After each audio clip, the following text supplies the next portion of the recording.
Hi everyone. ISROയുടെ പുതിയൊരു notification വന്നിട്ടുണ്ട്.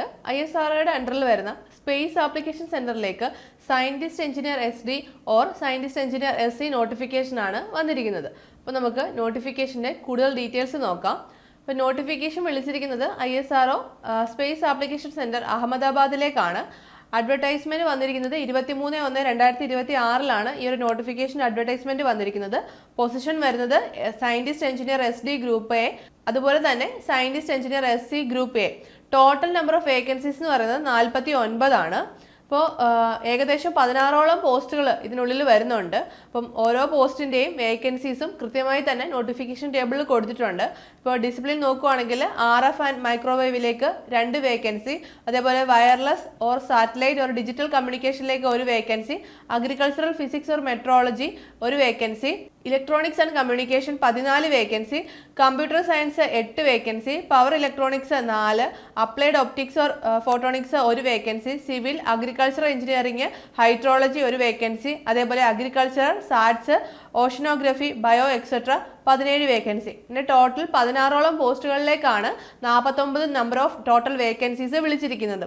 അപ്പോൾ ഇതിൻ്റെ എഡ്യൂക്കേഷണൽ ക്വാളിഫിക്കേഷൻസ് പറയുവാണെങ്കിൽ സയൻറ്റിസ്റ്റ് എഞ്ചിനീയർ SD പോസ്റ്റിലേക്ക്, അതായത് പോസ്റ്റ് കോഡ് വരുന്നത് 1 മുതൽ 3 വരെ, അതായത് RF and microwave, wireless, satellite or digital communication, agricultural physics or metrology, ഇത്രയും പോസ്റ്റിലേക്ക് വരുന്ന എഡ്യൂക്കേഷണൽ ക്വാളിഫിക്കേഷൻ എന്ന് പറയുന്നത്. ഇതിൻ്റെ എസെൻഷ്യൽ ക്വാളിഫിക്കേഷൻ എന്ന് പറയുന്നത് PhD ഇൻ റിലേറ്റഡ് ഫീൽഡ്സ്, അല്ലെങ്കിൽ ME or MTech, MSc engineering, അല്ലെങ്കിൽ MS, MSc വിത്ത് മിനിമം 60% ഓഫ് മാർക്ക്. CGP എന്ന് പറയുന്നത് 6.5.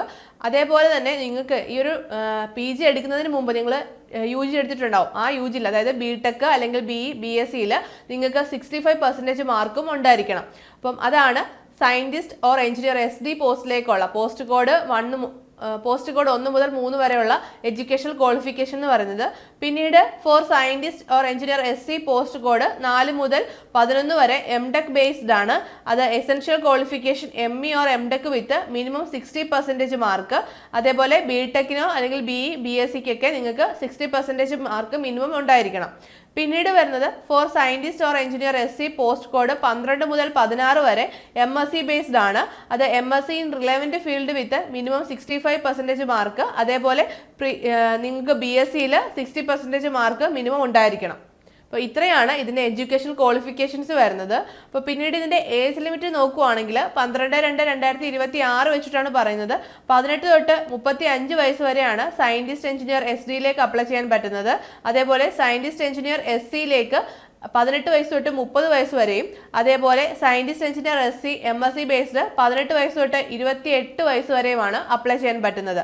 അതേപോലെ ഏജ് റിലാക്സേഷൻ ആപ്ലിക്കബിൾ ആണ് PWD, അതേപോലെ എക്സ് സർവീസ്മെൻ, അതേപോലെ serving government employees as per the gold rules എന്ന് പറയുന്നത് നിങ്ങൾക്ക് ആ നോട്ടിഫിക്കേഷനിൽ കൃത്യമായിട്ട് കൊടുത്തിട്ടുണ്ടാവും.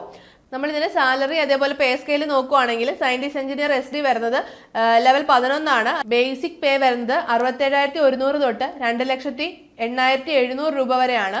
അതേപോലെ ടോട്ടൽ ബെനിഫിറ്റ്സ് DAയും HRAയും ട്രാൻസ്പോർട്ടും അതേപോലെ മെഡിക്കലും ക്യാൻറ്റീനും ഒക്കെ ഇതിൽ ഇൻക്ലൂഡഡ് ആയിട്ട് വരും. പിന്നീട് സയൻറ്റിസ്റ്റ് എഞ്ചിനീയർ SCയിൽ ലെവൽ 10 ആണ്.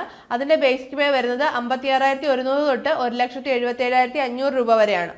പിന്നീട് ഇതിൻ്റെ സെലക്ഷൻ പ്രോസസ്സ് എന്ന് പറയുന്നത് പോസ്റ്റ് കോഡ് 1 തൊട്ട് 3 വരെ ഉള്ളതിന് ഇനിഷ്യൽ സ്ക്രീനിങ് ഉണ്ടായിരിക്കും.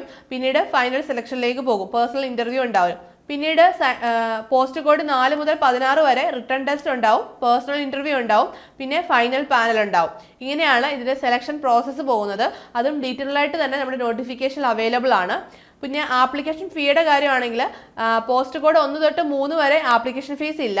4 തൊട്ട് 16 വരെ ഉള്ളതിന് 750 രൂപയാണ് ഫീ പേയ്മെൻറ്റ് വരുന്നത്. അത് റീഫണ്ടബിൾ ആണ് ഓൺ റിട്ടേൺ ടെസ്റ്റ് അറ്റൻഡ് ചെയ്യുന്നവർക്ക്. Woman, SC ST, PWD, ex servicemen എന്നുള്ളവർക്ക് 750 രൂപ ഫുൾ റീഫണ്ട് കിട്ടും. അതർ കാൻഡിഡേറ്റ്സിന് 250 രൂപ റിഡക്ഷൻ ഉണ്ടായിരിക്കും. ബാക്കി എമൗണ്ട് നിങ്ങൾക്ക് റീഫണ്ട് കിട്ടുന്നതായിരിക്കും. നിങ്ങൾ ഇമ്പോർട്ടൻ്റ് ആയിട്ട് നോക്കേണ്ട ഡേറ്റ്സ് എന്ന് പറയുന്നത് ഓൺലൈൻ രജിസ്ട്രേഷൻ സ്റ്റാർട്ട് ചെയ്തത് 23/1/2026 ആണ്. ക്ലോസിംഗ് ഡേറ്റ് എന്ന് പറയുന്നത് 12/2/2026 ആണ്. Cut off date of eligible age എന്ന് പറയുന്നത് 12/2/26 ആണ്. അപ്പം റിട്ടേൺ ടെസ്റ്റിൻ്റെ ഡേറ്റ് പിന്നീട് അവർ അറിയിക്കുന്നതായിരിക്കും. അപ്പോൾ നല്ലൊരു പോസ്റ്റ് തന്നെയാണ്. അപ്പം അപ്ലൈ ചെയ്യാൻ പറ്റുന്ന എലിജിബിൾ ആയിട്ടുള്ളവരൊക്കെ അപ്ലൈ ചെയ്യാൻ വേണ്ടിയിട്ട് ശ്രമിക്കുക. അപ്ലൈ ചെയ്യേണ്ടത് അവരുടെ ഒഫീഷ്യൽ സൈറ്റിലൂടെ തന്നെയാണ്. അപ്പോൾ എല്ലാവരും അവരുടെ ഒഫീഷ്യൽ സൈറ്റിലൂടെ ആ നോട്ടിഫിക്കേഷൻ നോക്കിയിട്ട് നിങ്ങൾക്ക് അപ്ലൈ ചെയ്യുക. കൃത്യമായിട്ട് തന്നെ നിങ്ങൾക്ക് എലിജിബിൾ ആയിട്ടുള്ള പോസ്റ്റുകളിലേക്ക് നിങ്ങൾ അപ്ലൈ ചെയ്യുക. അപ്പം നമുക്കറിയാം ISRO VSSC ടെക്നിക്കൽ അസിസ്റ്റന്റ് എക്സാമിനായിട്ട് നമ്മൾ വെയിറ്റ് ചെയ്തിരിക്കുകയാണ്. അപ്പം അതിനായിട്ട് പഠിച്ചുകൊണ്ടിരിക്കുന്നവർക്കായിട്ട് നമ്മുടെ ഏണസ്റ്റ് അക്കാഡമിയിൽ നമ്മൾ കോഴ്സസ് അവൈലബിൾ ആണ്. അപ്പം നിങ്ങൾക്ക് ഒരു കൃത്യമായ ഒരു സ്റ്റഡി പ്ലാൻ ഒക്കെ ഫോളോ ചെയ്ത് ഇനിയുള്ള ദിവസങ്ങൾ കൃത്യമായി പഠിക്കാനായിട്ട് നമ്മുടെ കോഴ്സസ് നിങ്ങൾക്ക് യൂസ് ചെയ്യാവുന്നതാണ്. അപ്പോൾ നമ്മുടെ കോഴ്സിനെ കുറിച്ചുള്ള കൂടുതൽ ഡീറ്റെയിൽസ് അറിയാനും നമ്മുടെ കോഴ്സിൽ ജോയിൻ ചെയ്യുന്നതിനുമായിട്ട് നിങ്ങൾക്ക് താഴെ കാണുന്ന ഗൂഗിൾ ഫോം ഫില്ല് ചെയ്യാവുന്നതാണ്. അപ്പോൾ അടുത്തൊരു വീഡിയോയുമായി വീണ്ടും കാണാം. All the best.